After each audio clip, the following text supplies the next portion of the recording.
ತಂದೆ ಶಿವ ತಂದೆ ಸರಿ ಸಮರಾರು ನಿನ್ನ ಮುಂದೆ. ನನ್ನ ಬಿಂದು ತಂದೆ ನಿನ್ನ ರೂಪ ನಾನು ಕಂಡೆ. ನನ್ನ ಬಿಂದು ತಂದೆ ನಿನ್ನ ರೂಪ ನಾನು ಕಂಡೆ. ನನ್ನ ಬಿಂದು ತಂದೆ ನಿನ್ನ ರೂಪ ನಾನು ಕಂಡೆ. ನನ್ನ ಬಿಂದು ತಂದೆ ನಿನ್ನ ರೂಪ ನಾನು ಕಂಡೆ. ತಂದೆ ತಂದೆ ಶಿವ ತಂದೆ ಸರಿ ಸಮರಾರು ನಿನ್ನ ಮುಂದೆ. ತಂದೆ ತಂದೆ ಶಿವ ತಂದೆ ಸರಿ ಸಮರಾರು ನಿನ್ನ ಮುಂದೆ.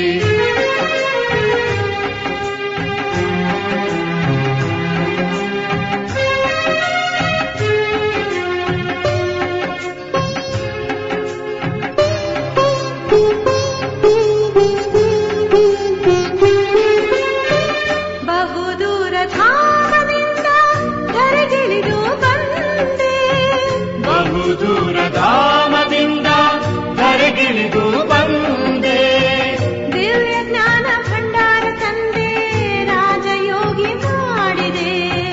ದಿವ್ಯ ಜ್ಞಾನ ಭಂಡಾರ ತಂದೆ ರಾಜಯೋಗಿ ಮಾಡಿದೆ. ಬ್ರಹ್ಮನ ರಥದಲ್ಲಿ ಕುಳಿತುಕೊಂಡೆ ಬಾಬಾ ಕುಳಿತುಕೊಂಡೆ. ಬ್ರಹ್ಮನ ರಥದಲ್ಲಿ ಕುಳಿತುಕೊಂಡೆ ಬಾಬಾ ಕುಳಿತುಕೊಂಡೆ. ತಂದೆ ತಂದೆ ಶಿವ ತಂದೆ ಸರಿ ಸಮರಾರು ನಿನ್ನ ಮುಂದೆ. ತಂದೆ ತಂದೆ ಶಿವ ತಂದೆ ಸರಿ ಸಮರಾರು ನಿನ್ನ ಮುಂದೆ.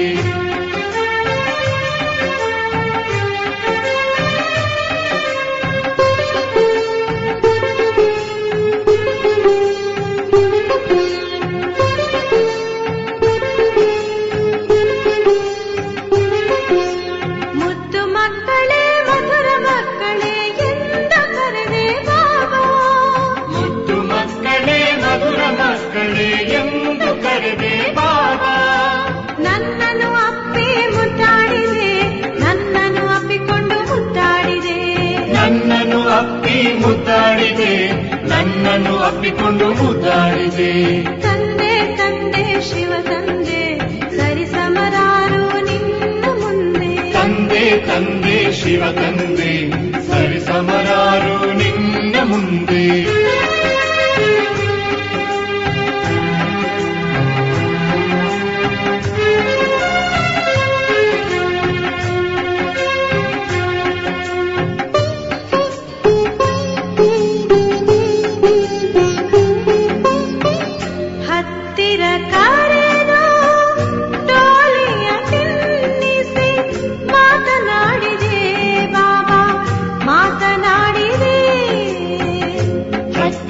ಕರೆದು ಟೋಲಿಯ ತಿನ್ನಿಸಿ ಮಾತನಾಡಿದೆ ಬಾಬಾ ಮಾತನಾಡಿದೆ.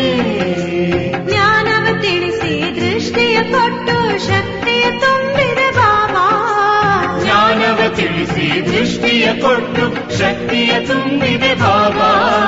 ತಂದೆ ತಂದೆ ಶಿವ ತಂದೆ ಸರಿ ಸಮರಾರು ನಿನ್ನ ಮುಂದೆ. ತಂದೆ ತಂದೆ ಶಿವ ತಂದೆ ಸರಿ ಸಮರಾರು ನಿನ್ನ ಮುಂದೆ. ನನ್ನ ಬಿಂದು ತಂದೆ ನಿನ್ನ ರೂಪ ನಾನು ಕಂಡೆ. ನನ್ನ ಬಿಂದು ತಂದೆ ನಿನ್ನ ರೂಪ ನಾನು ಕಂಡೆ. ತಂದೆ ತಂದೆ ಶಿವ ತಂದೆ ಸರಿ ಸಮರಾರು ನಿನ್ನ ಮುಂದೆ. ತಂದೆ ತಂದೆ ಶಿವ ತಂದೆ ಸರಿ ಸಮರಾರು ನಿನ್ನ ಮುಂದೆ. ಸರಿ ಸಮರಾರು ನಿನ್ನ ಮುಂದೆ. ಸರಿ ಸಮರಾರು ನಿನ್ನ ಮುಂದೆ.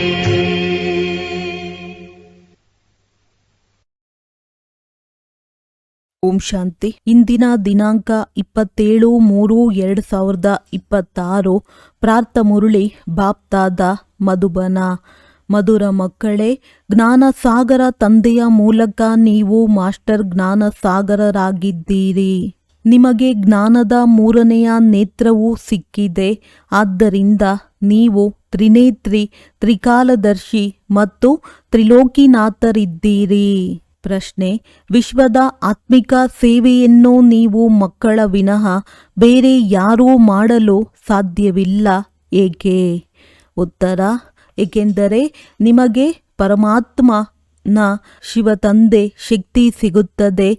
ಮೊದಲು ನೀವಾತ್ಮರಿಗೆ ಪರಮಾತ್ಮನ ಮೂಲಕ ಜ್ಞಾನದ ಇಂಜೆಕ್ಷನ್ ಹಾಕಲ್ಪಡುತ್ತದೆ. ಇದರಿಂದ ನೀವು ಪಂಚವಿಕಾರಗಳ ಮೇಲೆ ವಿಜಯವನ್ನು ಪ್ರಾಪ್ತಿ ಮಾಡಿಕೊಳ್ಳುತ್ತಾ ಅನ್ಯರಿಗೂ ಮಾಡಿಸುತ್ತೀರಿ. ಇಂತಹ ಸೇವೆಯನ್ನು ಮತ್ಯಾರೂ ಮಾಡಲು ಸಾಧ್ಯವಿಲ್ಲ. ಕಲ್ಪಕಲ್ಪವೂ ನೀವು ಮಕ್ಕಳೇ ಈ ಆತ್ಮಿಕ ಸೇವೆಯನ್ನು ಮಾಡುತ್ತೀರಿ. ಗೀತೆ: ನಯನಹೀನರಿಗೆ ದಾರಿ ತೋರಿಸು ಪ್ರಭು. ಓಂ ಶಾಂತಿ. ತಂದೆಯ ನೆನಪಿನಲ್ಲಿ ಕುಳಿತುಕೊಳ್ಳಬೇಕಾಗಿದೆ.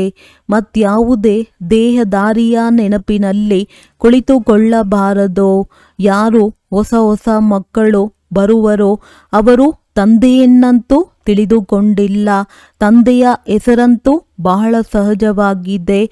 ಶಿವತಂದೆ ತಂದೆಯನ್ನು ಮಕ್ಕಳೇ ಅರಿತುಕೊಂಡಿಲ್ಲ. ಇದು ಎಷ್ಟು ಆಶ್ಚರ್ಯಕರವಾಗಿದೆ. ಶಿವತಂದೆಯು ಶ್ರೇಷ್ಠಾತಿ ಶ್ರೇಷ್ಠ ಸರ್ವರ ಸದ್ಗತಿದಾತನಾಗಿದ್ದಾರೆ. ಸರ್ವ ಪತಿತರ ಪಾವನಕರ್ತ, ಸರ್ವರ ದುಃಖ ಅರ್ಥನೆಂದೂ ಹೇಳುತ್ತಾರೆ.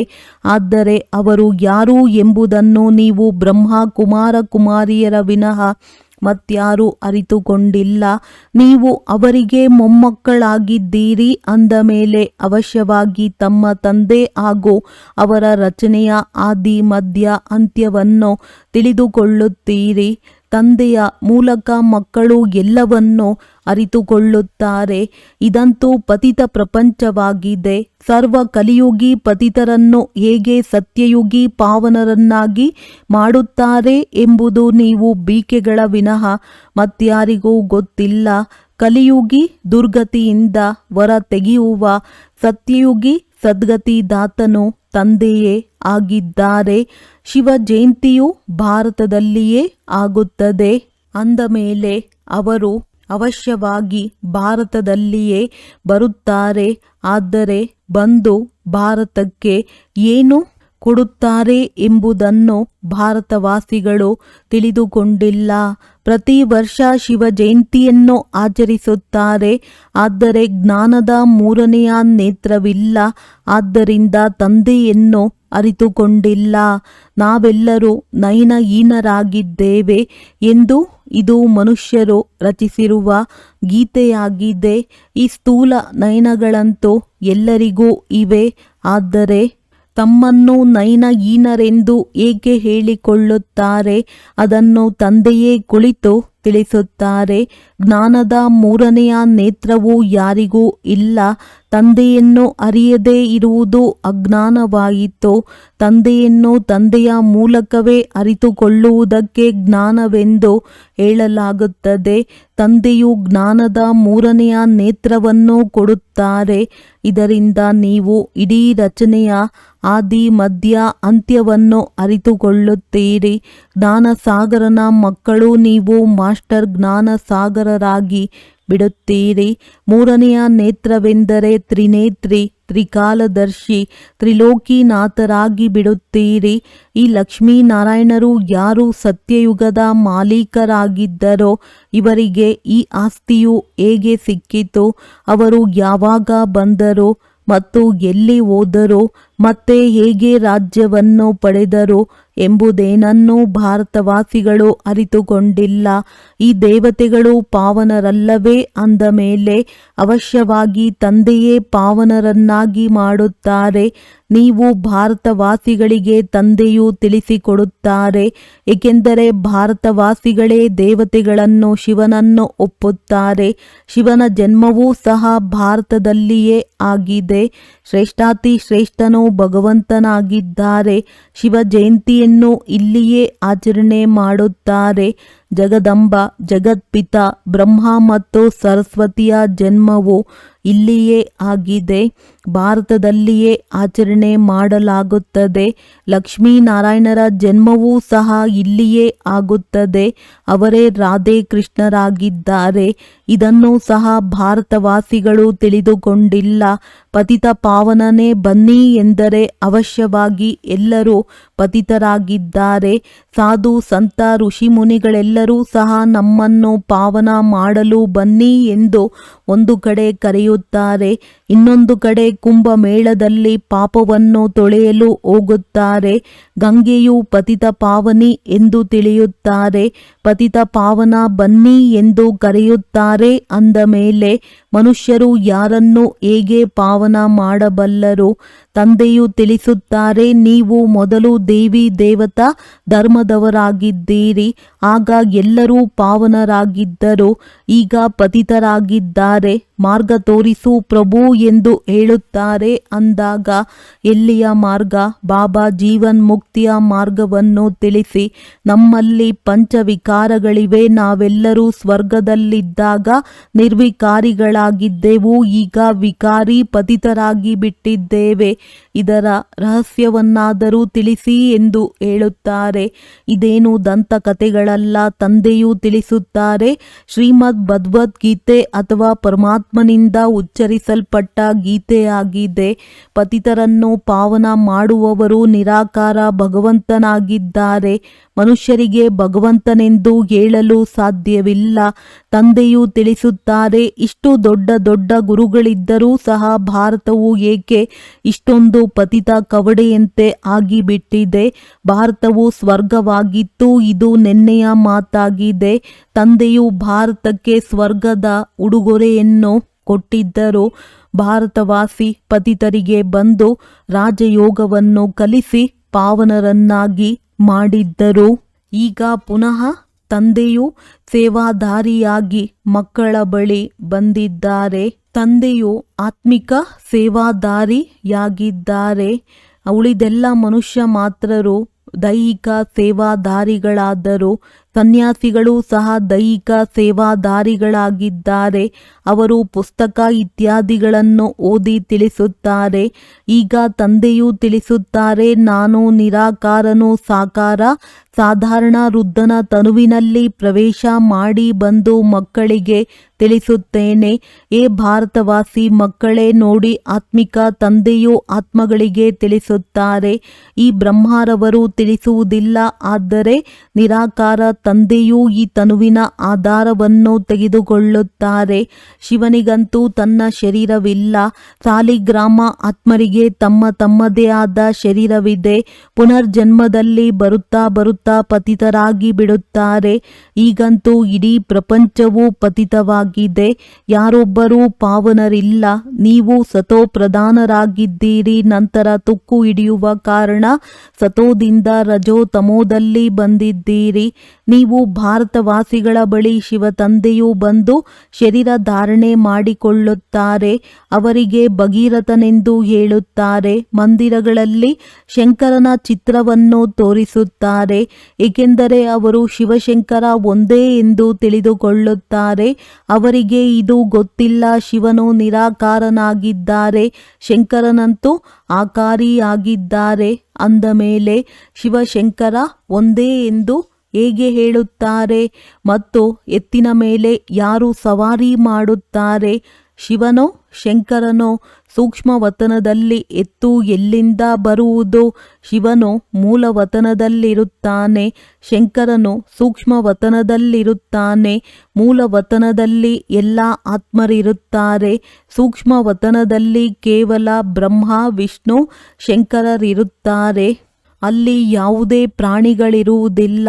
ತಂದೆಯು ತಿಳಿಸುತ್ತಾರೆ, ನಾನು ಸಾಧಾರಣ ವೃದ್ಧನ ತನುವಿನಲ್ಲಿ ಪ್ರವೇಶ ಮಾಡಿ ನಿಮಗೆ ತಿಳಿಸುತ್ತೇನೆ. ನೀವು ಮಕ್ಕಳು ತನ್ನ ಜನ್ಮಗಳನ್ನು ಅರಿತುಕೊಂಡಿಲ್ಲ. ಸತ್ಯಯುಗದಿಂದ ಹಿಡಿದು ನೀವು ಎಷ್ಟು ಜನ್ಮಗಳನ್ನು ತೆಗೆದುಕೊಂಡಿರಿ? 84 ಜನ್ಮಗಳನ್ನು ಪಡೆದಿದ್ದೀರಿ. ಈಗ ಇದು ಅಂತಿಮ ಜನ್ಮವಾಗಿದೆ. ಯಾವ ಭಾರತವು ಅಮರಲೋಕ ಪಾವನವಾಗಿತ್ತೋ ಅದು ಈಗ ಮೃತ್ಯುಲೋಕ ಪತಿತವಾಗಿದೆ. ಸರ್ವರ ಸದ್ಗತಿದಾತನು ಒಬ್ಬರೇ ಅಲ್ಲವೇ? ರುದ್ರಮಾಲೆಯು ಪರಂಪಿತ ಪರಮಾತ್ಮ ನಿರಾಕಾರ ಶಿವನದ್ದಾಗಿದೆ. ಶ್ರೀ ಶ್ರೀ 108ರ ರುದ್ರಮಾಲೆ ಎಂದು ಹೇಳಲಾಗುತ್ತದೆ. ಎಲ್ಲರೂ ಶಿವನ ಕೊರಳಿನ ಹಾರವಾಗುತ್ತಾರೆ. ತಂದೆಯು ಪತಿತ ಪಾವನ ಸರ್ವರ ಸದ್ಗತಿದಾತ, ಸರ್ವರಿಗೆ ಆಸ್ತಿಯನ್ನು ನೀಡುವವರಾಗಿದ್ದಾರೆ. ಲೌಕಿಕ ತಂದೆಯಿಂದ ಅದ್ದಿನ ಆಸ್ತಿಯೂ ಸಿಗುತ್ತದೆ.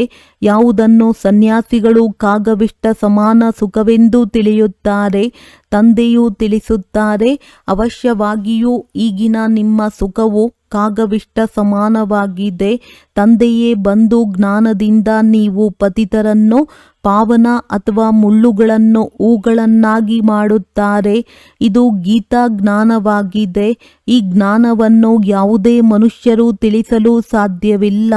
ಇದನ್ನು ಜ್ಞಾನಸಾಗರ ಪತಿತ ಪಾವನ ತಂದೆಯೇ ತಿಳಿಸುತ್ತಾರೆ. ತಂದೆಯಿಂದಲೇ ಆಸ್ತಿಯೂ ಸಿಗುತ್ತದೆ. ಅದನ್ನು ನೀವು ತೆಗೆದುಕೊಳ್ಳುತ್ತಿದ್ದೀರಿ. ಕೇವಲ ನೀವೇ ಸದ್ಗತಿಯ ಕಡೆ ಸಾಗುತ್ತಿದ್ದೀರಿ. ನೀವೀಗ ಸಂಗಮದಲ್ಲಿದ್ದೀರಿ. ಅವರು ಕಲಿಯುಗದಲ್ಲಿದ್ದಾರೆ. ಈಗ ಕಲಿಯುಗದ ಅಂತ್ಯವಾಗಿದೆ. ಮಹಾಭಾರತ ಯುದ್ಧವೂ ಸನ್ಮುಖದಲ್ಲಿ ನಿಂತಿದೆ. 5000 ವರ್ಷಗಳ ಮೊದಲು ಸಹ ನೀವು ರಾಜಯೋಗವನ್ನು ಕಲಿತಿದ್ದೀರಿ. ಆಗ ಬಿದುರಿನ ಕಾಡಿಗೆ ಬೆಂಕಿ ಬಿದ್ದಿತ್ತು. ಈಗಲೂ ಸಹ ನೀವು ಈ ಲಕ್ಷ್ಮೀನಾರಾಯಣರಾಗಲು ರಾಜಯೋಗವನ್ನು ಕಲಿಯುತ್ತಿದ್ದೀರಿ. ಉಳಿದೆಲ್ಲವೂ ಭಕ್ತಿ ಮಾರ್ಗವಾಗಿದೆ. ಯಾವಾಗ ತಂದೆಯು ಬರುತ್ತಾರೆಯೋ ಆಗ ಸ್ವರ್ಗದ ಬಾಗಿಲನ್ನು ತೆರೆಯುತ್ತಾರೆ. ತಂದೆಯು ತಿಳಿಸುತ್ತಾರೆ, ಈ ಶಿವಶಕ್ತಿ ಭಾರತ ಮಾತೆಯರು ಭಾರತವನ್ನು ಶ್ರೀಮತದಂತೆ ಸ್ವರ್ಗವನ್ನಾಗಿ ಮಾಡುತ್ತಾರೆ. ನೀವು ಶಿವಶಕ್ತಿ ಭಾರತ ಮಾತೆಯರಾಗಿದ್ದೀರಿ. ಭಾರತವನ್ನು ಸ್ವರ್ಗವನ್ನಾಗಿ ಮಾಡುತ್ತೀರಿ. ನೀವು ಶಿವನ ಸಂತಾನರಾಗಿದ್ದೀರಿ. ಶಿವನಿಂದ ಶಕ್ತಿಯನ್ನು ಪಡೆದುಕೊಂಡು ಪಂಚವಿಕಾರಗಳೆಂಬ ಶತ್ರುಗಳ ಮೇಲೆ ಜಯ ಗಳಿಸುತ್ತೀರಿ. ನೀವು ಮಕ್ಕಳು 5000 ವರ್ಷಗಳ ಮೊದಲೂ ಸಹ ಭಾರತದ ಆತ್ಮಿಕ ಸೇವೆ ಮಾಡಿದ್ದೀರಿ. ಆ ಸಮಾಜ ಸೇವಕರು ದೈಹಿಕ ಸೇವೆ ಮಾಡಿದ್ದಾರೆ. ಇದು ಆತ್ಮಿಕ ಸೇವೆಯಾಗಿದೆ.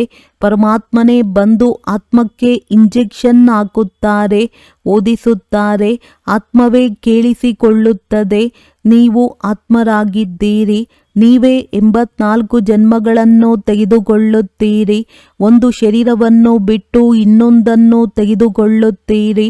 84 ಜನ್ಮಗಳನ್ನು ತೆಗೆದುಕೊಂಡು 84 ತಂದೆ ತಾಯಿಯರನ್ನು ಮಾಡಿಕೊಂಡಿದ್ದೀರಿ. ಸತ್ಯ ತ್ರೇತಾ ಯುಗದಲ್ಲಿ ನೀವು ಸ್ವರ್ಗದ ಸುಖವನ್ನು ಪಡೆದಿರಿ. ಈಗ ಪುನಃ ಬೇಅದ್ದಿನ ತಂದೆಯ ಮೂಲಕ ಸುಖದ ಆಸ್ತಿಯನ್ನು ತೆಗೆದುಕೊಳ್ಳುತ್ತಿದ್ದೀರಿ. ಅವಶ್ಯವಾಗಿ ಭಾರತಕ್ಕೆ ಈ ಆಸ್ತಿ ಇತ್ತು. ಭಾರತದಲ್ಲಿ ಈ ಲಕ್ಷ್ಮೀನಾರಾಯಣರ ರಾಜ್ಯವಿತ್ತು. ಅಲ್ಲಿ ದೈತ್ಯರಿರಲಿಲ್ಲ. ನಿಮಗೆ ತಿಳಿದಿದೆ, ಈಗ ಈ ಹಳೆಯ ಪ್ರಪಂಚಕ್ಕೆ ಬೆಂಕಿ ಬೀಳಲಿದೆ. ನಾನು ಬಂದು ಜ್ಞಾನ ಯಜ್ಞವನ್ನು ರಚಿಸುತ್ತೇನೆ. ನೀವೆಲ್ಲರೂ ಪವಿತ್ರ ದೇವತೆಗಳಾಗುತ್ತೀರಿ. ಸಾವಿರಾರು ಮಂದಿ ದೇವತೆಗಳಾಗುವ ಪುರುಷಾರ್ಥ ಮಾಡುತ್ತಿದ್ದೀರಿ. ತಂದೆಯು ಮಕ್ಕಳ ಸದ್ಗತಿ ಮಾಡಲು ಬಂದಿದ್ದಾರೆ. ನೀವು ಮಕ್ಕಳನ್ನು ಮುಳ್ಳುಗಳಿಂದ ಹೂಗಳನ್ನಾಗಿ ಮಾಡುತ್ತಿದ್ದಾರೆ. ನಿಮಗೆ ಜ್ಞಾನದ 3ನೇ ನೇತ್ರವನ್ನು ಕೊಡುತ್ತಿದ್ದಾರೆ. ಇದರಿಂದ ನಿಮಗೆ ಇಡೀ ಸೃಷ್ಟಿ ನಾಟಕವನ್ನು ಮತ್ತು ಶಿವ ತಂದೆಯ ಪಾತ್ರವೇನೆಂಬುದನ್ನು ನೀವು ತಿಳಿದುಕೊಂಡಿದ್ದೀರಿ. ಬ್ರಹ್ಮ ಮತ್ತು ವಿಷ್ಣುವಿನ ಸಂಬಂಧವೇನೆಂಬುದನ್ನು ತಿಳಿದಿದ್ದೀರಿ. ವಿಷ್ಣುವಿನ ನಾಭಿಯಿಂದ ಬ್ರಹ್ಮ ಬಂದನೆಂದು ಅವರು ತೋರಿಸುತ್ತಾರೆ. ಅಂದರೆ ಬ್ರಹ್ಮನೇ ಹೋಗಿ ವಿಷ್ಣುವಾಗುತ್ತಾರೆ. ಬ್ರಾಹ್ಮಣರಿಂದ ದೇವತೆಗಳು ವಿಷ್ಣುವಿನಿಂದ ಬ್ರಹ್ಮನಾಗುವುದರಲ್ಲಿ 5000 ವರ್ಷಗಳು ಹಿಡಿಸಿತ್ತು. ಇದು ನಿಮಗೆ ಜ್ಞಾನವಿದೆ. ನೀವು ಬ್ರಾಹ್ಮಣರ ನಾಭಿ ಕಮಲದಿಂದ ವಿಷ್ಣುಪುರಿಯ ಪ್ರಕಟವಾಗುತ್ತಿದೆ. ವಿಷ್ಣುವಿನ ನಾಭಿಯಿಂದ ಬ್ರಹ್ಮನು ಬಂದನು ಮತ್ತು ಎಲ್ಲ ವೇದಶಾಸ್ತ್ರಗಳ ಸಾರವನ್ನು ತಿಳಿಸಿದನೆಂದು ಅವರು ಚಿತ್ರಗಳನ್ನು ತೋರಿಸಿದ್ದಾರೆ. ನೀವೀಗ ವಾಸ್ತವದಲ್ಲಿ ಬ್ರಹ್ಮರವರ ಮೂಲಕ ಎಲ್ಲ ಸಾರವನ್ನು ತಿಳಿದುಕೊಳ್ಳುತ್ತೀರಿ. ತಂದೆಯು ತಿಳಿಸುತ್ತಾರೆ, 4 ಮುಖ್ಯ ಧರ್ಮಶಾಸ್ತ್ರಗಳಿವೆ. ಮೊದಲು ದೈವಿ ಧರ್ಮದ ಶಾಸ್ತ್ರವು ಗೀತೆಯಾಗಿದೆ. ಗೀತೆಯನ್ನು ಯಾರು ತಿಳಿಸಿದ್ದರು? ಶಿವತಂದೆ.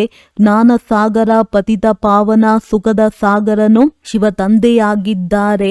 ಅವರೇ ಕುಳಿತು ಭಾರತವನ್ನು ಸ್ವರ್ಗವನ್ನಾಗಿ ಮಾಡಿದ್ದರು, ಕೃಷ್ಣನಲ್ಲ. ಕೃಷ್ಣನಂತೂ ನನ್ನ ಮುಖಾಂತರವೇ ಜ್ಞಾನವನ್ನು ಕೇಳಿ ಮತ್ತೆ ಕೃಷ್ಣನಾದನು ಅಂದಾಗ ಇದು ಗುಪ್ತ ಮಾತಾಯಿತಲ್ಲವೇ? ಹೊಸ ಮಕ್ಕಳು ಈ ಮಾತುಗಳನ್ನು ಅರಿತುಕೊಳ್ಳಲು ಸಾಧ್ಯವಿಲ್ಲ. ಇದಕ್ಕೆ ನರಕವೆಂದು ಹೇಳಲಾಗುತ್ತದೆ, ಅದಕ್ಕೆ ಸ್ವರ್ಗವೆಂದು ಹೇಳಲಾಗುತ್ತದೆ. ಶಿವತಂದೆಯು ಸ್ವರ್ಗದ ಸ್ಥಾಪನೆ ಮಾಡಿದರು, ಅದರಲ್ಲಿ ಈ ಲಕ್ಷ್ಮೀನಾರಾಯಣರು ರಾಜ್ಯ ಮಾಡುತ್ತಿದ್ದರು. ನೀವೀಗ ಮನುಷ್ಯರಿಂದ ದೇವತೆಗಳಾಗುತ್ತಿದ್ದೀರಿ. ಈ ಮೃತ್ಯುಲೋಕ ದುಃಖಧಾಮದಲ್ಲಿ ನಿಮ್ಮದು ಅಂತಿಮ ಜನ್ಮವಾಗಿದೆ. ಭಾರತವೇ ಅಮರ ಲೋಕವಾಗಿತ್ತು, ಅಲ್ಲಿ ದುಃಖದ ಹೆಸರಿರಲಿಲ್ಲ.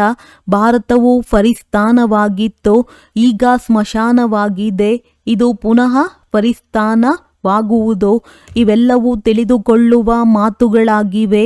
ಇದು ಮನುಷ್ಯನಿಂದ ದೇವತೆಯಾಗುವ ಪಾಠಶಾಲೆಯಾಗಿದೆ. ಇದು ಯಾವುದೇ ಸನ್ಯಾಸಿಗಳ ಸತ್ಸಂಗವಲ್ಲ. ಅಲ್ಲಿ ಶಾಸ್ತ್ರಗಳನ್ನು ತಿಳಿಸುತ್ತಾರೆ. ಈ ಮಾತುಗಳನ್ನು ಎಲ್ಲಿಯವರೆಗೆ 7 ದಿನಗಳ ಕೋರ್ಸ್ ಅರ್ಥ ಮಾಡಿಕೊಳ್ಳುವುದಿಲ್ಲವೋ ಅಲ್ಲಿಯವರೆಗೆ ಹೊಸಬ್ಬರು ಅರಿತುಕೊಳ್ಳಲು ಸಾಧ್ಯವಿಲ್ಲ. ಈ ಸಮಯದಲ್ಲಿ ಎಲ್ಲ ಮನುಷ್ಯ ಮಾತ್ರರು ಭಕ್ತರಾಗಿದ್ದಾರೆ. ಅವರ ಆತ್ಮವು ನೆನಪು ಮಾಡುತ್ತದೆ, ಒಬ್ಬ ಪರಮಾತ್ಮ ಪ್ರಿಯತಮನಿಗೆ ಎಲ್ಲರೂ ಪ್ರಿಯತಮೆಯರಾಗಿದ್ದಾರೆ. ತಂದೆಯು ಬಂದು ಸತ್ಯಖಂಡವನ್ನು ಸ್ಥಾಪನೆ ಮಾಡುತ್ತಾರೆ. ಅರ್ಧ ಕಲ್ಪದ ನಂತರ ಮತ್ತೆ ರಾವಣನು ಬಂದು ಅಸತ್ಯ ಖಂಡವನ್ನಾಗಿ ಮಾಡುತ್ತಾನೆ. ಈಗ ಸಂಗಮವಾಗಿದೆ. ಇವೆಲ್ಲವೂ ತಿಳಿದುಕೊಳ್ಳುವ ಮಾತುಗಳಾಗಿವೆ. ಒಳ್ಳೆಯದು.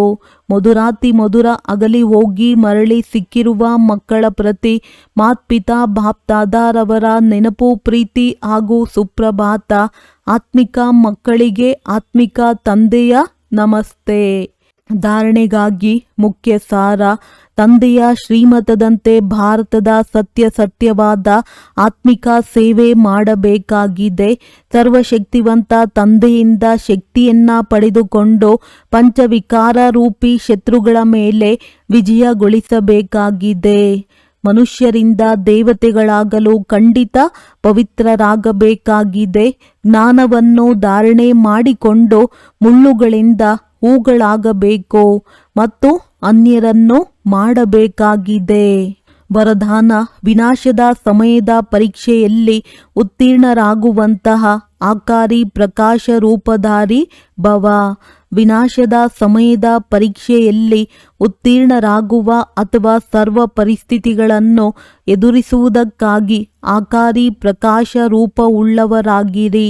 ಯಾವಾಗ ನಡೆಯುತ್ತಾ ಸುತ್ತಾಡುತ್ತಾ ಲೈಟೋಸ್ ಆಗಿಬಿಡುತ್ತೀರಿ ಆಗ ತಮ್ಮ ಈ ರೂಪವು ಕಾಣಿಸುವುದಿಲ್ಲ.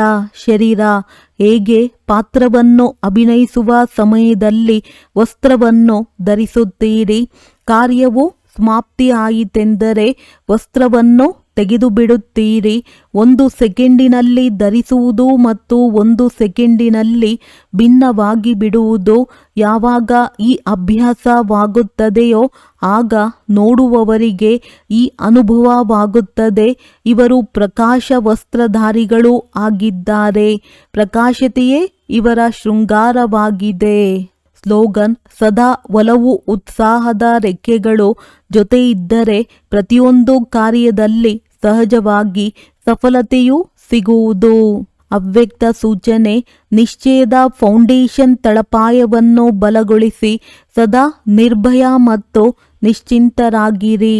ತಂದೆ ಸರ್ವಶಕ್ತಿವಂತರಾಗಿದ್ದಾರೆ ಅಂದಾಗ ಅವರ ಕೈ ಹಿಡಿದುಕೊಳ್ಳುವರು. ಬಂದರೆಂದರೆ ಬಂದರು. ಈ ನಂಬಿಕೆಯನ್ನಿಟ್ಟುಕೊಳ್ಳಿ.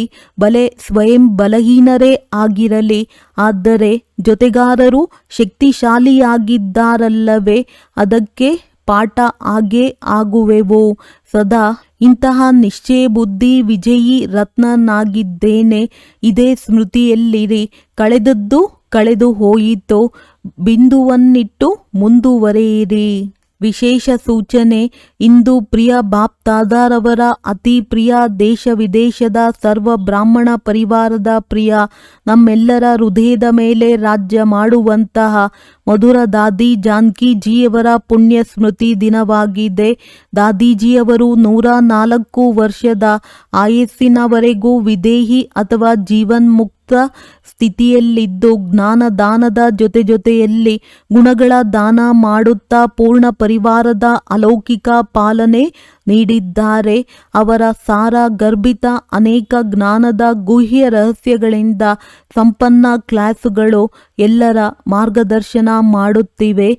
ಇಂದೂ ಸಹ ಅವರ ಛತ್ರಛಾಯೆ ಮತ್ತು ಅವರ ಮೂಲಕ ಸಿಕ್ಕಿರುವ ಅಮೂಲ್ಯ ಶಿಕ್ಷಣಗಳು ಅನೇಕ ಬ್ರಹ್ಮ ವತ್ಸರ ಕಿವಿಗಳಲ್ಲಿ ಪ್ರತಿಧ್ವನಿಸುತ್ತಿರುತ್ತದೆ. ದಾದಿಯವರು ಸತ್ಯತೆ, ಸ್ವಚ್ಛತೆ ಮತ್ತು ಸರಳತೆಯ ಪ್ರತಿಮೂರ್ತಿಯಾಗಿದ್ದರು. ದಾದೀಜಿಯವರ ಮೂಲಕ ಸಿಕ್ಕಿರುವಂತಹ ಅನೇಕ ಅಮೂಲ್ಯ ಶಿಕ್ಷಣಗಳಲ್ಲಿ ಕೆಲವು ಶಿಕ್ಷಣಗಳನ್ನು ಬರೆಯುತ್ತಿದ್ದೇವೆ. ಎಲ್ಲರೂ ಇವುಗಳನ್ನು ಧಾರಣೆ ಮಾಡಿಕೊಳ್ಳಿರಿ. ತಮ್ಮ ಸೂಕ್ಷ್ಮ ಅಭಿಮಾನವನ್ನು ಪರಿಶೀಲಿಸಿ ಅದನ್ನು ಬೇಗನೆ ಸಮಾಪ್ತಿ ಮಾಡುವುದೇ ತಮ್ಮ ಮೇಲೆ ಆಶೀರ್ವಾದ ಮಾಡುವುದಾಗಿದೆ. ಹೆಚ್ಚು ಯೋಚಿಸುವುದು, ಮಾತನಾಡುವುದು ಮತ್ತು ಚಿಂತೆ ಮಾಡುವುದರಿಂದ ಶಕ್ತಿ ಖರ್ಚಾಗುತ್ತದೆ. ಸೈಲೆನ್ಸ್ನಲ್ಲಿದ್ದರೆ ಶಕ್ತಿ ಜಮಾ ಆಗುತ್ತದೆ. ಯಾರದೇ ತಪ್ಪು ಚಿತ್ತದಲ್ಲಿರಬಾರದು. ಚಿತ್ತ ಸ್ವಚ್ಛವಾಗಿಟ್ಟುಕೊಂಡರೆ ನೆಮ್ಮದಿಯಿಂದಿರಬಹುದು. ತಿಳುವಳಿಕೆಯಿಂದ ವ್ಯರ್ಥ ಅಥವಾ ನಕಾರಾತ್ಮಕತೆಯನ್ನು ಸಮಾಪ್ತಿ ಮಾಡಿದಾಗ ಶಾಂತಿ ಪ್ರಿಯರಾಗುವರು. ಬಾಬಾರವರಿಂದ ಪ್ರಶಸ್ತಿ ತೆಗೆದುಕೊಳ್ಳಬೇಕೆಂದರೆ ನಿಯಮಗಳ ಮೇಲೆ ನಡೆಯಿರಿ. ಸ್ವಲ್ಪವೂ ಎಲ್ಲೂ ಮಮತೆ ಒಲವು ಇರಬಾರದು. ಕರ್ಮ ಮತ್ತು ಸಂಬಂಧಗಳು ಗುಣಗಳ ಮೂಲಕ ತಿಳಿಯಲ್ಪಡುತ್ತವೆ. ಆದ್ದರಿಂದ ಕರ್ಮಗಳಲ್ಲಿ ಆತ್ಮೀಯತೆ ಮತ್ತು ಸಂಬಂಧದಲ್ಲಿ ಸತ್ಯತೆ ಇರಲಿ. ನಮ್ರತೆ ಮತ್ತು ಸತ್ಯತೆಯನ್ನು ತಮ್ಮ ಜೊತೆಗಾರರನ್ನಾಗಿ ಮಾಡಿಕೊಳ್ಳಿ. ಆಗ ಪ್ರತಿಯೊಂದು ಮಾತು ಅಕ್ಯುರೇಟ್ ಆಗುವುದು. ಪ್ರೀತಿಯನ್ನು ಕೇಳುವುದರ ಬದಲಾಗಿ ಸ್ವಮಾನದಲ್ಲಿರಿ ಮತ್ತು ಎಲ್ಲರಿಗೆ ಮಾನ್ಯತೆ ಕೊಡಿ. ಆಗ ಪ್ರೀತಿಯ ಪಾತ್ರರಾಗುವಿರಿ. ಯಾರು ಸತ್ಯ, ಸ್ವಚ್ಛ ಮತ್ತು ಸರ್ವಿಸ್ ಮಾಡುವವರಿದ್ದಾರೆ ಅವರೇ ಪರಮಾತ್ಮ ಪ್ರೀತಿಗೆ ಪಾತ್ರರಾಗಿರಿ. ಸೇವೆ ಮಾಡುತ್ತಾ ಡಬಲ್ ಲೈಟ್ ಆಗಿರುವುದು ಇದೇ ಎಲ್ಲದಕ್ಕಿಂತ ದೊಡ್ಡ ಸೇವೆಯಾಗಿದೆ. ದೊಡ್ಡ ಮಾತನ್ನು ಚಿಕ್ಕದನ್ನಾಗಿ ಮಾಡುವುದು, ತ್ರಿಶೂಲವೂ ಸಹ ಮುಳ್ಳಾಗುವುದು. ಚಿಂತನೆ ಸಾಧನೆಯಲ್ಲಿ ಹಸ್ತಕ್ಷೇಪ ಅಥವಾ ತೊಂದರೆ ಮಾಡುತ್ತದೆ ಮತ್ತು ಸ್ಮರಣೆ ಸಾಧನೆಯಿಂದ ಸಿದ್ಧಿ ಪ್ರಾಪ್ತಿ ಮಾಡಿಸುತ್ತದೆ. ಖುಷಿಯ ಖಜಾನೆ ಸದಾ ಕಾಯಮ್ಮಿಟ್ಟುಕೊಳ್ಳಬೇಕೆಂದರೆ ಸಕಾರಾತ್ಮಕತೆ ಯೋಚಿಸುವ ವಿಧಿಯನ್ನು ಕಲಿಯಿರಿ. ಈಗಿನ ಸ್ಥಿತಿಯೇ ಅಂತಿಮದಲ್ಲಿ ಕೆಲಸಕ್ಕೆ ಬರುವುದು. ಅದಕ್ಕೆ ತಮ್ಮ ಸ್ಥಿತಿಯನ್ನು ಮಾಡಿಕೊಳ್ಳುವುದರ ಮೇಲೆ ಗಮನ ಕೊಡಿ. ಮನೋಬಲ ಈ ರೀತಿ ಹೆಚ್ಚಿಸಿಕೊಳ್ಳಿ. ಯಾರು ಮುಳ್ಳಿನ ಕಾಡಿನಲ್ಲಿ ಸ್ವಯಂ ಸುರಕ್ಷಿತವಾಗಿರಿ ಮತ್ತು ಅನ್ಯರಿಗೂ ಸಹ ಸಹಯೋಗ ಕೊಡಬಹುದು. ಅಪವಿತ್ರತೆಯಿಂದ ಮುಕ್ತರಾಗಬೇಕೆಂದರೆ ಆಂತರಿಕ ವೈರಾಗ್ಯ ವೃತ್ತಿಯನ್ನು ಧಾರಣೆ ಮಾಡಿ. ಒಳ್ಳೆಯದು. ಓಂ ಶಾಂತಿ.